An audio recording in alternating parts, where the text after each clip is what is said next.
Hi guys, it's me Hannah. So today is Sunday. Sunday is rest day. Dahil sa nung Saturday and Friday medyo grabe yung trabaho namin, medyo nakaka-stress. Ngayong Sunday papahingahan ko muna yung sarili ko. So hindi na ako nag-isip ng kung anong almusal, sabi ko sa Jollibee na lang ako kakain kasi nag-crave na rin naman ako ng corned beef. Hindi naman ako nag-grocery ng mga dilata, kaya sabi ko corned beef na lang sa Jollibee ang orderin ko. And after ko mag-breakfast sa Jollibee, eto naisipan ko magpa-food spa. Kasi nga yung paa ko medyo medyo madumi na masyado. Yung kuko ko nagpatanggal ako ng pedicure kasi kailangan papahingahan ko rin yung kuko na palaging may pedicure. Alternate yan. 1 month walang pedicure tapos 1 month naman meron. So ayan, nagpa-foot spa muna ako para matanggal yung mga dead skin.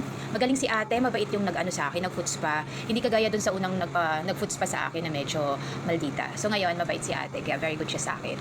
Tapos tinatanong pa niya ako kung masakit yung paglilinis niya, kung kaya ko yung sakit. So kahit naman masakit, basta malinisan lang, okay naman sa akin. Tolerable naman yung sakit, lahat naman kinakaya ko eh. Nasaktan nga din ako sa pag-ibig, kinaya ko. Ito pa kaya na kukulang naman yung makakasakit sa akin, o diba? So yan, bait ni ate, talagang nilinis niya talaga yung paa ko. Kaya sobrang lambot ng paa ko ngayon. Next month naman ito mauulit. By the way, malapit lang pala tong salon dito sa Novo. And kung pupunta kayo dito, hanapin nyo lang si ate kasi siya yung pinakamabait dito. Ang galing niya mag-foot spa. Magaling siyang maglinis.